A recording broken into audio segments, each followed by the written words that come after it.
Pronto, Agora acho que estamos apareceu para iniciando estudo do livro Thermometry at the Nanoscale. Chique. Primeiro capítulo será o capítulo 8. Apresentadora Tati. Tá bem, pessoal? Vou começar. Esse capítulo vai trazer alguns exemplos e uma pequena introdução sobre essa parte de termometria envolvendo materiais híbridos, né, na sua forma orgânica e inorgânica. Durante a apresentação, eu vou até dar mais ênfase para um sistema híbrido que seja inorgânico e inorgânico, em vez de ser orgânico e inorgânico, certo? Então, deixa eu começar aqui. Então, como o próprio nome vai sugerir, materiais híbridos que são do tipo orgânico e inorgânicos vão ser uma combinação desses componentes, né? Relacionados por suas ligações químicas. Então, quanto à classificação, eles podem ser classificados de acordo com o seu tipo de ligação, iônica, covalente, ligação de hidrogênio, Van der Waals, pelo tamanho do domínio orgânico e inorgânico, ou seja, se é molecular, nano, micro, macro, mesoscópico, por exemplo, pelo arranjo, né, do domínio orgânico e inorgânico. Esse arranjo ele pode ser do tipo discreto, laminar, frameworks tridimensionais ou desordenados. Um tipo de material que é tipo framework mais conhecido é o MOF, que é o Metal Organic Framework. Então, que são redes organometálicas que vão ser compostos, né, de íons metálicos ou aglomerados coordenados a ligantes orgânicos para formar estruturas que sejam do tipo mono, bi ou tridimensionais. E, por fim, podem ser classificados também de acordo com a sua natureza, né? Ou orgânico ou inorgânico. Até as rotas de síntese, que ele até faz um parágrafo sobre isso, como, por exemplo, a rota Sol-Gel, é um exemplo que vai utilizar precursores orgânicos e inorgânicos para formar uma nova estrutura. Então, a combinação desses componentes, né, pode resultar em características como um componente ou ambos obterem uma nova estrutura por mudança devido a um outro componente, o novo material exibir as propriedades físicas de cada um dos componentes e o material híbrido ter novas propriedades físicas que vão surgir de efeitos sinérgicos entre os componentes. O livro também traz uma classificação de nanotermômetros híbridos. Então, os materiais híbridos, eles podem ser aplicados para desenvolver, né, para o design de sistemas de termometria. Então, a sinergia entre os componentes híbridos, ela pode ser utilizada para melhorar a eficiência de sensores de temperatura. Bom, que já vem sendo explorado na literatura, os nanotermômetros híbridos, eles podem ser classificados como ópticos ou não ópticos. Dentre a classificação dos termômetros ópticos, a gente pode citar corantes orgânicos, quantum dots, íons lantanídeos trivalentes, entre outros. E estes, por sua vez, eles vão se subdividir quanto ao seu arranjo ou seu domínio. Nessa apresentação, eu vou dar mais foco a nanocompósitos e a sistemas do tipo core shell. Bom, no livro traz uma série de vantagens de utilização de materiais híbridos em termômetros luminescentes. Então, ele resume desse modo. Essa parte aqui eu peguei tal qual está escrito lá na parte do livro. Então, oferece uma grande versatilidade, procedimentos e alta pureza, apresenta uma alta processabilidade em baixas temperaturas, o que favorece processamento e miniaturização de baixo custo, capacidade de estruturação que permite o controle da densidade e separação de centros emissores permitindo o controle do caminho de decaimentos não radiativos. Propriedades mecânicas melhoradas no gap entre os materiais orgânicos e inorgânicos e a melhoria da estabilidade térmica e óptica dos centros emissores isolados, permitindo assim o uso de corantes, quantum dots e lantanídeos trivalentes para monitoramento de temperatura a longo prazo. Puxando mais para o lado que a gente está acostumado a fazer no laboratório, que são os termômetros luminescentes utilizando íons lantanídeos, um sensor óptico de temperatura sem contato, baseado, então, em termometria, apresenta vantagens como, então, resposta rápida, alta sensibilidade, uma boa estabilidade, precisão, repetibilidade, excelente resolução e um efeito mínimo na detecção de temperatura em ambientes hostis, aquelas em que sejam condições mais difíceis ou em escalas submicrométricas, por exemplo. A temperatura é um parâmetro que é necessário na fabricação industrial, por exemplo, ou seja, na sinterização, construção de liga metálica, na catálise, entre outros. Também é utilizado em pesquisa científica e no nosso cotidiano, né? Portanto, muitos especialistas de diferentes áreas, eles focam a sua atenção para resolver os desafios, ou seja, para obter termômetros que tenham resposta rápida, essa alta precisão e rastreamento online, por exemplo, do monitoramento de temperatura. Até o momento, a termometria luminescente ela é desenvolvida observando os parâmetros de luminescência que são dependentes da temperatura, incluindo a forma da banda de emissão. Aqui tinha um videozinho bem legal, não sei se eu vou conseguir mostrar para vocês depois. Mas essa banda, por exemplo, aqui se a gente vê T1, que é a curva em azul, é a baixa temperatura, e a curva em vermelha é a temperatura mais alta. Então, T1 vai ser menor que T2.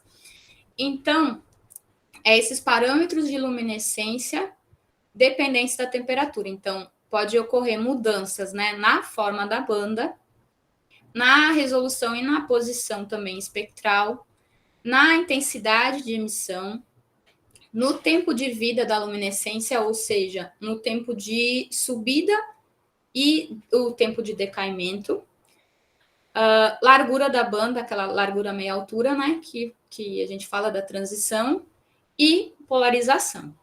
Então, a partir dessas mudanças, podem ser utilizados alguns métodos para calcular o quanto esse termômetro luminescente vai ser eficiente ou não, certo? Mas isso também vai ser tema dos próximos seminários. Bom, tem um artigo bem interessante que eu achei, que é a parte de... E o videozinho? Então, deixa eu ver se vai abrir. É que eu tô com laser aqui, peraí. Precisa dar certo. Ai, meu Deus. Acho que eu não consegui abrir, não. Eu linkei com o YouTube, então ele vai aumentando a temperatura e vai fazer a mudança, né? Não tô conseguindo, não. Beleza. Deixa eu ver se vai. Se a minha internet vai. Foi? Vamos ver. No laboratório estava tão rápido. Pronto. Então, esse primeiro é bem rapidinho. Esse primeiro é a mudança, né, na forma dessa banda de emissão. Então, pode haver também da posição, né, ter um shift espectral.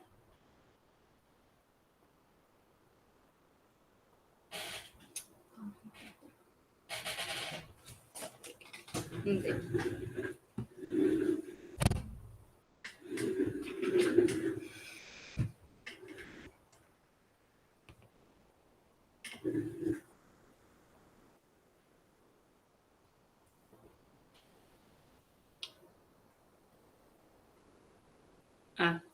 Então, é um deslocamento dessa banda de emissão. A intensidade dessa banda luminescente, esse é um dos métodos mais utilizados, principalmente pelo grupo, né? Então, onde a intensidade ela vai ser dependente da temperatura, tempo de vida,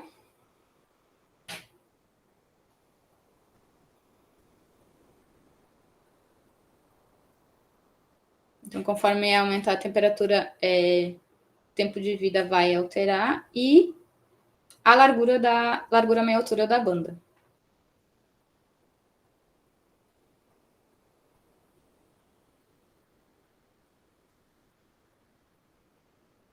Pronto.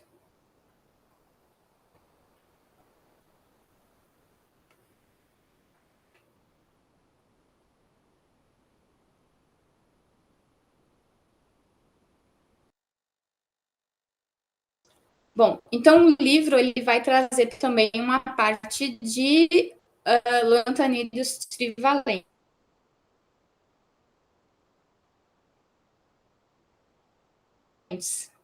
Eu sei que a Lorena vai comentar, acho que bastante dessa parte de luminescência também, mas a gente vai ver que os íons lantanídeos eles estão sendo utilizados em diversos tipos de arquitetura, em polímeros, essas ligas metal-orgânicas, a gente vai ver que os íons lantanídeos eles estão presentes.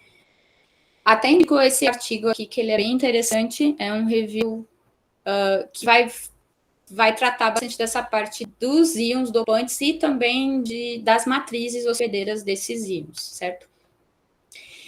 Então, entre os diferentes materiais luminescentes que são aplicados na termometria óptica, as nanopartículas dopadas com os íons lantanídeos trivalentes, eles têm se mostrado com diversas vantagens quando comparado, por exemplo, com outros materiais convencionais.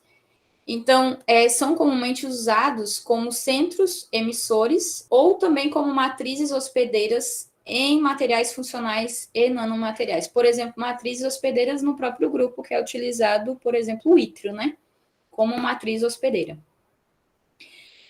Assim, então, a combinação de uma rede hospedeira, digamos, rede ideal, com íons lantanídeos que sejam adequados, eles podem oferecer um campo cristalino adequado ou uma química de coordenação ao redor desses íons lantanídeos para produzir emissões luminescentes eficientes. Então, esse artigo ele vai trazer a parte do review, os principais progressos, então, no desenvolvimento de uma discussão, né, interessante, vai trazer alguns exemplos, então, de vários dopantes e várias matrizes hospedeiras, e também ele mostra para essa parte de aplicação em bio, né, aplicações, como, por exemplo, tem uma parte que eu achei interessante, que é nessa área teranóstica, que vai envolver a integração, então, de nanociências que vão unir aplicações diagnósticas e terapêuticas para formar um único agente. Então, isso vai permitir o diagnóstico, a administração de medicamentos e o monitoramento da resposta ao tratamento em um mesmo momento, e também a aplicação na terapia fotodinâmica. Então, vai ver a administração de uma droga, né, fotossensibilizante, e sua ativação subsequente pela luz de comprimento de onda correspondente ao espectro de absorção do fotossensibilizador. Bom, então, por que a maioria dos trabalhos sobre termometria vai envolver íons lantanídeos trivalentes? Então, devido à configuração eletrônica dos íons, então, diferentes ativadores, eles podem separar vários centros de emissão para gerar a luminescência característica. Então, além disso, sensibilizadores, eles podem não apenas influenciar o campo cristalino ao redor dos íons ativadores, mas também transferir energia para os ativadores. Isso a gente vai ver um exemplo daqui para frente, nos próximos slides. Então, levando ao aumento de possibilidade da transição dos ativadores, bem como a intensidade da emissão da luminescente ser aumentada. Então, consequentemente, a termometria ela pode ser realizada em compostos dopados com esses íons. Bom, a nanotermometria luminescente, então, baseia-se principalmente na coleta de propriedades de emissão dos íons lantanídeos 3+, dentro da sua configuração eletrônica 4F, 4F. Observa-se que a emissão dos íons ela pode ser impactada pela temperatura que vai ser atribuída a esses seguintes processos. Então, em primeiro lugar, com o aumento da temperatura, a alteração no estado de pareamento entre o centro de emissão e o campo cristalino da rede da matriz hospedeira vai ser realizado, levando ao mecanismo físico associado aos fônons convertidos gradualmente. Depois disso, a possibilidade de relaxamento não radioativo dos íons lantanídeo 3+, no estado excitado, com o auxílio da vibração da matriz, será aumentada em altas temperaturas, resultando na diminuição da intensidade de emissão dos íons trivalentes. Além disso, de acordo com a teoria de distribuição estatística de Boltzmann, a distribuição de número de elétrons entre altos níveis excitados, então, por exemplo, entre dois níveis excitados vizinhos, está completamente conectada com a temperatura, resultando, então, em diferentes mudanças nas intensidades de emissão originadas desses altos níveis excitados. Bom, então, como eu comentei, eu vou trazer um exemplo que é de um sistema core shell, né? Como eu comentei, o livro ele vai trazer vários exemplos, mas eu achei eles até um pouco vagos, então eu preferi ir atrás de um artigo e tentar explorar um pouco mais os resultados. Então, para um exemplo de core shell, eu escolhi esse aqui, que são nanopartículas de ortovanato de gadolínio, dopados com itérbio e com túlio, recobertos com sílica. Então, são nanopartículas bifuncionais que ele explorou a termometria luminescente no up conversion na primeira janela biológica e também testou esse material como um biomarcador na região do visível, certo? Um sistema core shell não é desse material aqui, eu peguei só uma figura para ilustrar. Ele trata-se de uma junção de dois materiais, então normalmente a casca vai ser formada por partículas menores que vão recobrir o núcleo. Outro fator interessante é que na literatura, importante, né? Na literatura a gente usa esse arroba para indicar que é um sistema do tipo core shell. Por exemplo, se não tivesse escrito aqui, quando aparece esse arroba é que quer dizer que é um sistema do tipo recoberto. Bom, dentre os objetivos do trabalho, então, foi estudar a dependência da temperatura no processo de emissão ascendente, up conversion, com a excitação na região do infravermelho. Então, aqui a gente tem que lembrar um pouco o que é o processo de up conversion, certo? Então, como se sabe, os íons lantanídeos 3+, eles podem apresentar emissões do tipo down conversion, que vai ser associada a um processo linear, que é Stokes, né? E emissões do tipo up conversion, que vão estar associadas ao processo não linear, ou seja, anti-Stokes. A emissão up conversion vai corresponder a um processo de multifótons, onde 2 ou mais fótons de baixa energia, ou seja, com comprimentos de onda mais longos, vão ser transferidos para um fóton de alta energia, ou seja, com um comprimento de onda mais curto. A emissão up conversion eficiente é irradiada por radiação, por exemplo, na região do infravermelho, que a gente utiliza bastante, que a gente vê bastante na literatura, nesse caso de nanotermômetros. Por exemplo, a excitação realizada na região de 980 nanômetros, ela pode penetrar, então, naquele material, então, sendo uma característica favorável para sensores. Quanto ao esquema que foi proposto nesse trabalho desses autores, para gerar a emissão up conversion, né? Os íons de itérbio 3+, eles serviram como absorvedores efetivos, então como sensibilizadores para absorver a luz da radiação do infravermelho incidente.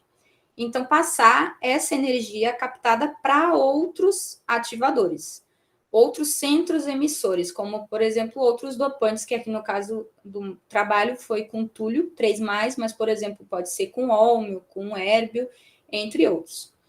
Devido isso aos níveis de energia acoplados que estão sobrepostos. Esses íons, eles podem emitir emissões up conversion que vão ser provenientes do processo de absorção multifóton. Então, assim, a termometria ela pode ser utilizada, baseada, né, em up conversion, para gerar, né, sensores ópticos, e é uma das técnicas também, essa de up conversion, mais utilizadas para monitoramento da temperatura. Bom, nesse trabalho, então, ele utilizou essas emissões para serem convertidas dentro da primeira janela biológica, certo? Então, lembrando, né, que um sensor fotoluminescente ideal para aplicação em imagem in vitro e em vivo necessita de alguns parâmetros, como, por exemplo, o intervalo espectral apropriado nas janelas biológicas. Então, a gente tem a primeira janela biológica, que vai em aproximadamente 650 até 950 nanômetros. Depois nós temos a segunda janela biológica, que é depois um pouquinho de 1.000, né, até aproximadamente 1.400. Depois a terceira janela já é passando do intervalo de 1.500 nanômetros. Então, esse intervalo espectral tem que ser apropriado nas janelas biológicas para promover a penetração de luz dentro dos tecidos, haver uma alta eficiência do quantum de fotoluminescência e um largo deslocamento espectral entre a emissão e excitação de luz para minimizar o background de excitação de luz induzida. E como saber em qual janela biológica atuar? Então, isso vai depender de qual resposta você vai precisar, porque o intervalo da janela biológica ele vai ser dependente da profundidade de penetração da luz no tecido. Então, dentro da primeira janela biológica, é possível alcançar uma penetração de até 10 milímetros. Já na segunda janela biológica, pode chegar até aproximadamente 30 milímetros. Então, isso vai depender do tipo, por exemplo, de patologia que você quer investigar. Bom, então, prosseguindo nos objetivos desse trabalho, ele desenvolveu essas nanopartículas decoradas a partir de uma rota hidrotermal convencional, certo?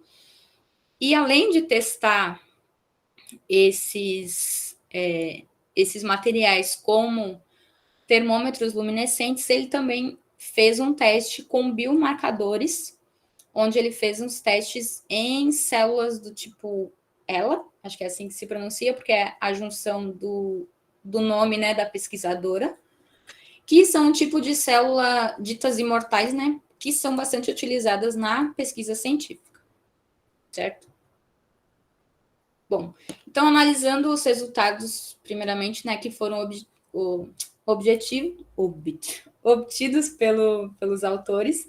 Então, através do DRX e pelas imagens de microscopia de transmissão, é possível visualizar que esse sistema core shell dos autores deu certo.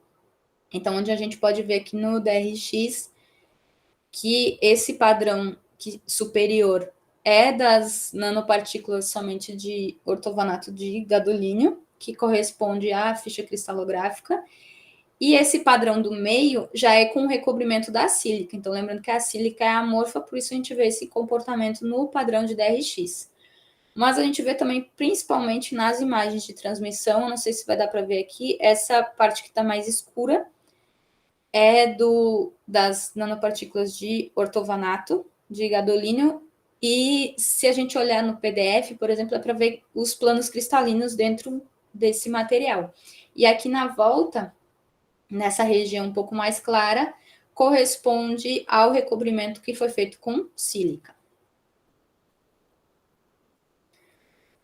Bom, esse gráfico da esquerda é a resposta fotoluminescente do material quando submetido a uma excitação do infravermelho, uma excitação de 980 nanômetros, e com a variação de temperatura. Então, em preto está a temperatura ambiente, 298 Kelvin, e a temperatura, essa curva em vermelho é a temperatura correspondente a 333 Kelvin, que é aproximadamente 60, né? 60 graus. Então, dando foco aqui, principalmente para essa região que ele assinalou aqui em amarelo, é a região que está compreendida a primeira janela biológica, certo? Nós podemos ver aqui que todas as emissões, elas aumentam com a diminuição da temperatura. Então, quando a temperatura aumenta, essa emissão, ela diminui, todas, menos a banda, essa que está em 700 nanômetros. Então, um questionamento que os autores fazem é por que essa banda em 700 nanômetros, ela vai aumentar com a temperatura. Bom, primeiro é preciso analisar quais são as transições envolvidas nesse processo. Então, eu não comentei muito da parte de metodologia, mas nesse trabalho foi fixada a concentração de itérbio em 15% mol e foi variada a concentração de túlio, né? Então, o itérbio vai ser utilizado como agente sensibilizador, então, que vai captar a energia do fotoincidente, né, da radiação do infravermelho, e o túlio é o agente ativador, né?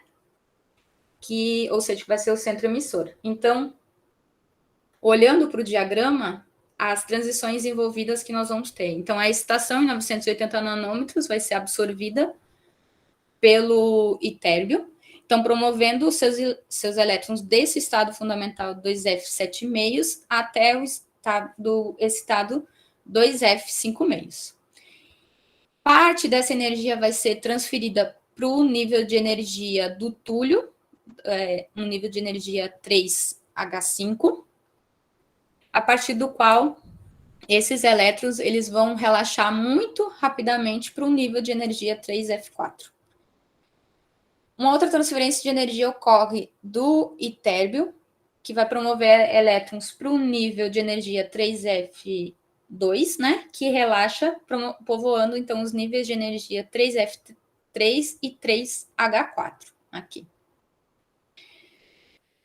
Um processo de transferência de energia vai promover elétrons do nível 3H4 ao nível 1G4 de energia, dos quais as emissões no azul, essa aqui de 475 nanômetros, e em vermelho, em 650 nanômetros, vão surgir através dessas transições radiativas, aqui em azul, do estado 1G4 para o estado fundamental 3H6, e em vermelho, 650 nanômetros, do estado 1G4 para 3F4.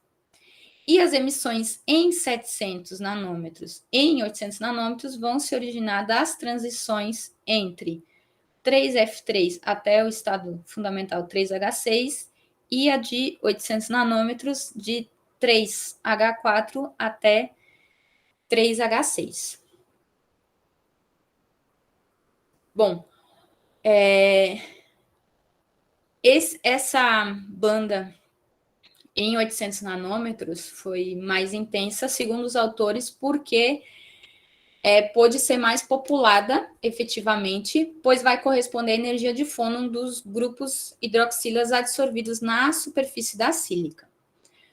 Bom, e outro fator que ele comenta o porquê da intensidade da banda em 700 nanômetros aumentar com a temperatura é porque os níveis de energia 3F3, que é correspondente, aqui se a gente olhar 3F3, que é correspondente a 700 nanômetros, e 3H4, que é correspondente a 800 nanômetros, elas são níveis que são acoplados termicamente. Então, também podem ser utilizados para a determinação da temperatura pela técnica da razão de intensidade de fluorescência, dita em alguns trabalhos como FIR, ou a gente utiliza também o nome razão de intensidade da luminescência, LIR. Bom, isso aqui eu comentei. Então, os princípios fundamentais dos níveis termicamente acoplados, que é dado pela sigla em inglês TCL. Então, geralmente, esses níveis termicamente acoplados, eles vão se referir a dois níveis de energia adjacentes, onde a diferença entre os níveis de energia está entre 200 centímetros na menos 1 e 2.000, né, centímetros na menos 1. Então, olhando aqui para o diagrama dos níveis de energia, né, de diversos íons lantanídeos trivalentes, por exemplo, nesse caso foi o túlio, né? Dessas duas transições, a gente pode ver que é aproximadamente, está quase no limite, né? Nos 2.000 centímetros na menos 1. Então, por exemplo, aqui, depois Bárbara me corrige para ver se eu não estou errada, um dos que a gente utiliza muito aqui no grupo, que é o neodímio, a gente pode ver que essas transições também elas estão bem próximas. Bom, a diferença entre os níveis de energia não pode ser também menor que 200, porque senão não vai ser fácil separar os picos de emissão de diferentes níveis de energia e também não podem ser maiores do que 200, que vai haver um desacoplamento. Então, os elétrons do nível de energia mais baixo, então, o nível de energia mais baixo é o de H4, né? 3H4. São excitados para um nível de energia superior, que é esse F3, por um processo de excitação térmica com o aumento da temperatura. E a distribuição de elétrons nos dois níveis de energia vai satisfazer a distribuição de Boltzmann. Então, a intensidade de luminescência vai ser proporcional à população de cada nível totalmente acoplado. Então, a FIR ou LIR, né, de dois níveis de energia acoplados termicamente é dado por essa expressão, onde essa parte que está aqui, não sei se vocês conseguem ver que eu estou assinalando em B, né? A gente tem que I vai ser a intensidade da fluorescência, esse G aqui do meio é degenerescência, e tem esse ômega, a seção transversal de emissão, e tem a frequência angular de transições de fluorescência térmica dos dois níveis de energia superior para um nível chamado terminal zero. Delta E é a diferença de energia de ajuste entre dois níveis termicamente acoplados. K é a constante de Boltzmann e T é a temperatura absoluta. Essa parte da fórmula a gente vai entrar em mais detalhes, né, nos próximos seminários também. E para eliminar, voltando aqui, para eliminar essa exponencial, a gente faz o log, né, dessa expressão, e esses valores ΔE sobre K e esse log de B, eles podem ser obtidos pela linha inclinação, interceptação do eixo Y, do log de φ versus o ajuste linear de 1 sobre T, respectivamente. Então, com base nessa técnica de LIR, a gente pode obter também a sensibilidade absoluta e a sensibilidade relativa do material que você está medindo.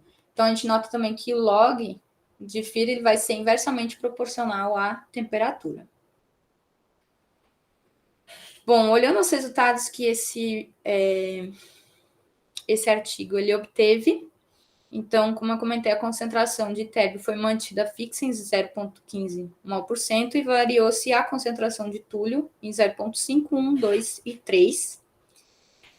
E fez-se a técnica utilizada foi em relação às duas transições que eu comentei anteriormente, a de 700 nanômetros e de 800 nanômetros. Então, essa razão entre essas duas intensidades, entre essas duas emissões, e a concentração com 0,1 mol%, ela teve a maior resposta de sensibilidade. Então, a gente olha para a sensibilidade relativa, então vai ditar o quanto o material ele tem resposta eficiente como sensor de temperatura. Então, olhando para cá, isso aqui é 3,2, então aqui é aproximadamente 3,3, é K na menos 1, para uma temperatura de aproximadamente, aqui ele falou 298 Kelvin.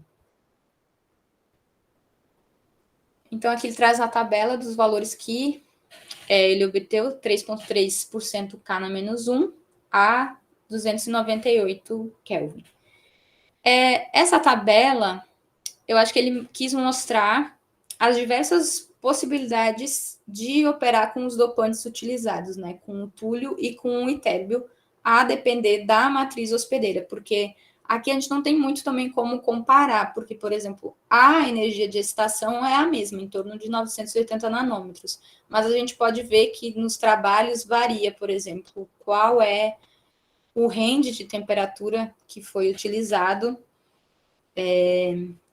qual foi, né, as transições, com a razão entre as transições que foi utilizada, por exemplo, e aí a gente pode ver que essa sensibilidade relativa, por exemplo, ela vai variar e tem diversas, diferentes, né, temperaturas aqui, por exemplo. Bom, então, uma das perguntas que a gente pode fazer é qual foi a justificativa do trabalho para o uso da sílica como recobrimento. Então, comentou que a estrutura da sílica vai preservar a luminescência gerada pelo núcleo ativo e evitar interações com moléculas dissolventes que podem extinguir as emissões do túlio 3+. Também evita o aquecimento progressivo das nanopartículas quando expostas a longo período de excitação com o laser, que vai estar emitindo, né, até 980 nanômetros, e preservar seus efeitos prejudiciais para aplicações termométricas. Bom, esse trabalho, além de fazer o estudo da sensibilidade, também fez um estudo para analisar a penetração, né? Então, para analisar como as intensidades de fluorescência dessas bandas luminescentes do túlio foram atenuadas dentro do tecido biológico, utilizou-se um tecido fantasma com uma espessura variável, que é chamado de Panton Cheese. Bom, para isso, ele utilizou esses materiais aqui, o intralipídio 10%, diluído uma concentração de água. E para determinar a profundidade de penetração, fatias de tecido fantasma de diferentes espessuras foram colocadas entre a objetiva de um microscópio de focagem e coleta e a dispersão das nanopartículas. Então, a partir desse resultado que ele mostrou nesse gráfico, pode-se ver que sinal de fluorescência ainda, né, um sinal significativo, pode ser obtido até uma espessura de um tecido de 0,8 milímetros. Então, definindo como a profundidade máxima de penetração que pode ser alcançada nesse caso. E como eu comentei também, esse trabalho ele utilizou, além desse como termometria, também como biomarcador na região do visível. Então, aqui a figura A vai mostrar uma imagem de microscópio de transmissão óptica dessas células, né? Dessas células ELA, após a incubação das nanopartículas. Essa seta aqui vai indicar a posição das nanopartículas quando o laser de excitação estiver desligado, e a figura B vai mostrar uma imagem de microscópio de transmissão óptica dessa mesma região quando esse laser de excitação estiver ligado. Então, essa emissão azul, que dá para ver um pouquinho melhor nessa imagem ampliada, é decorrente das nanopartículas. Então, isso sugere que as nanopartículas foram... Ele comentou vesículas, né? São incorporadas as vesículas. Outra parte que comenta que é a casca, né? O recobrimento da sílica ao redor do núcleo do ativo luminescente permitiu a dispersão das nanopartículas em fluidos biologicamente compatíveis, como o PBS que foi utilizado, facilitou sua internalização dentro dessas células. Então, esse é um dos resultados que ele também obteve, né, que demonstra que as nanopartículas elas podem ser utilizadas também como biomarcadores eficazes, né, para as células, em experimentos de bioimagem por meio de um mecanismo de upconversion. Então, aqui, acho que é mais do mesmo do que eu comentei, dos resultados que foram obtidos. Voltando ao livro, talvez que pode ficar para os próximos seminários que eu for dar, para entrar mais nessa parte de híbridos moleculares, como, por exemplo, o MOF, né? Os Metal Orgânicos Frameworks, até trouxe.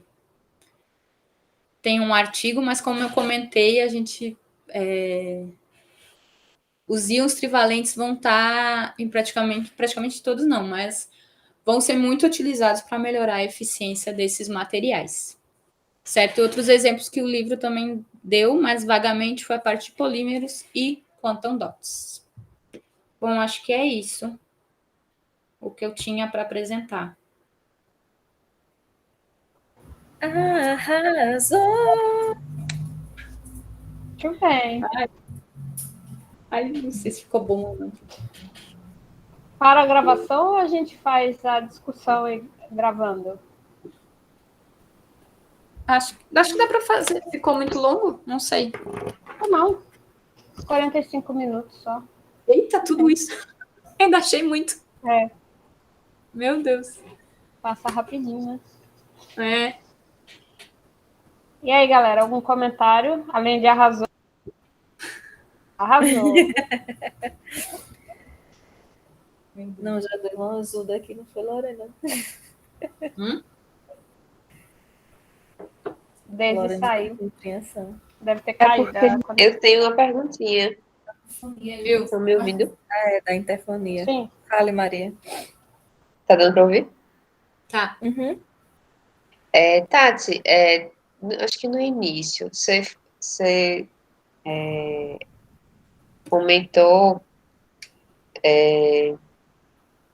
da vantagem dos lantanídeos em relação aos materiais convencionais.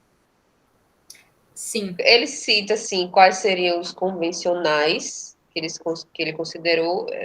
Seria o quê? Mercúrio? Do termômetro normal, assim? Isso. Aqueles que são utilizados nos quantum dots também. É porque eu acho que é uma área tão nova assim que já tem coisa que é considerada convencional. Eu fiquei, o que seriam os convencionais? É material convencional ou é metodologia convencional? Não, ele falou materiais. Deixa eu até ver de onde eu peguei, peraí. Que ele deu alguns exemplos lá. Ô, Maria, tu sabia que eu peguei? É porque eu acabei colocando coloquei lá, né, materiais convencionais. E aí uma das coisas que eu sempre aprendi foi, mas quais? A mesma coisa quando eu coloco boa estabilidade, mas comparado com o quê? Aí eu falei, eu tô fazendo uma coisa que não é certa, enfim. Deixa eu olhar aqui. Vou achar. Tentei abrir minha câmera, mas minha internet não deixa, nem meu computador, velho. Deixa eu ver se a minha... É que aqui... Tem alguma outra pergunta? Você mostrou aí o FI para os níveis acoplados, né? Uhum. Sim. Aí tem duas questões que seria interessante de ver, se pode ou não ser usado entre níveis não acoplados. E o que acontece quando tem superposição das bandas.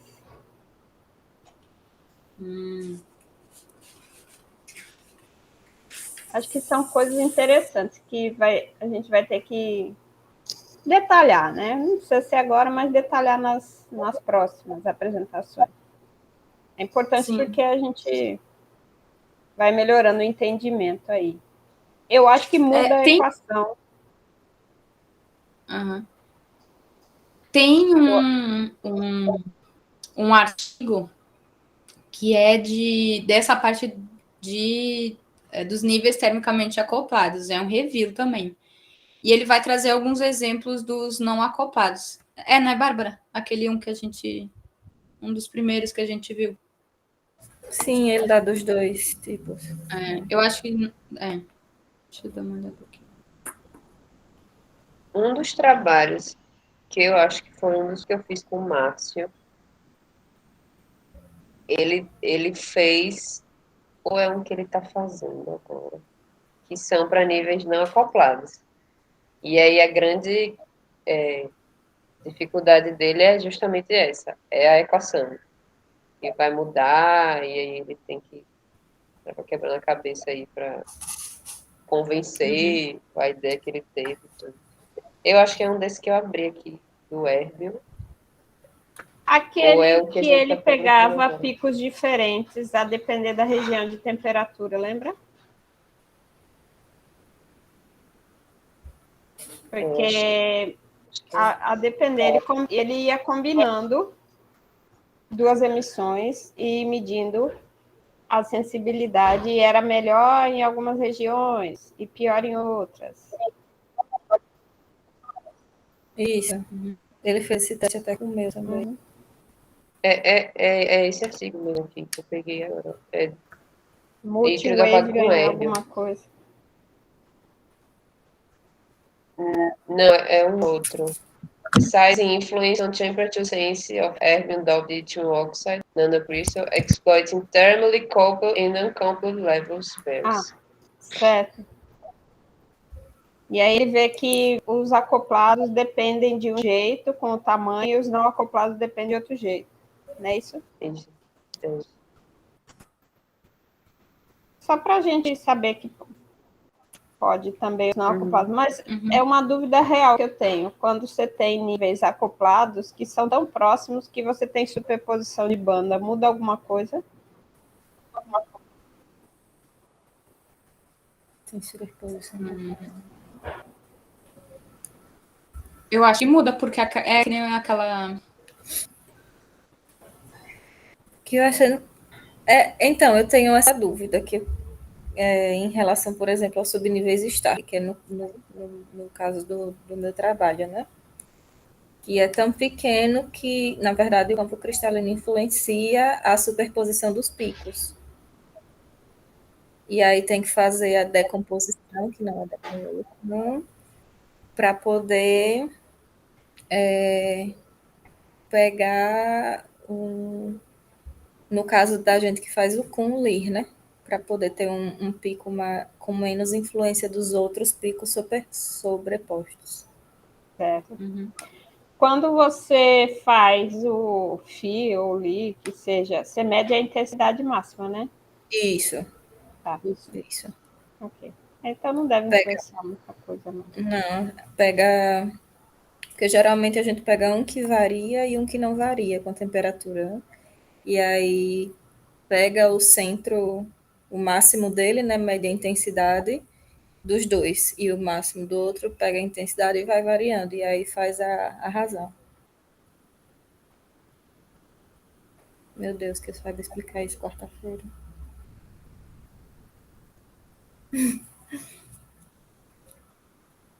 Ô, Tati, você falou dos phantoms aí, né? Normalmente a gente não traduz, não, viu?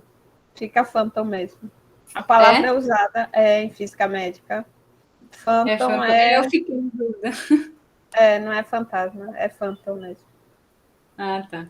É usado para qualquer coisa que simule.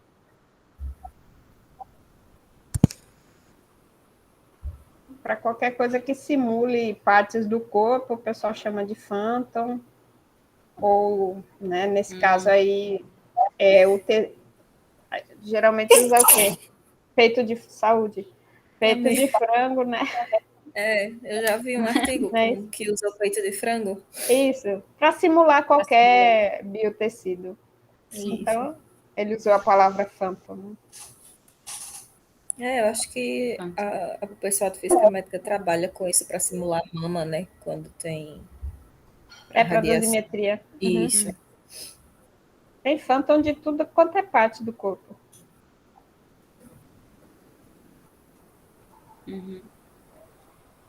Eu não sei como é que a minha internet não caiu ainda, porque eu estou tentando abrir aqui. Está desconectada. Porque não está... Não está desconectada. Eu estou tentando... Porque o artigo que eu olhei aqui, ele não foi salvo como PDF. Aí, Vou pegar ele no periódicos para ver onde está escrito. Ele ficou como HTML aqui. Aí tá. Não sei como eu não caí ainda. A gente pode montar um grupo no WhatsApp para continuar a discussão, né? O que vocês acham? Acho top. Ah, pode ser. Uhum. Pode ser. Cheio dos grupos. Vou parar a gravação, tá? Tá.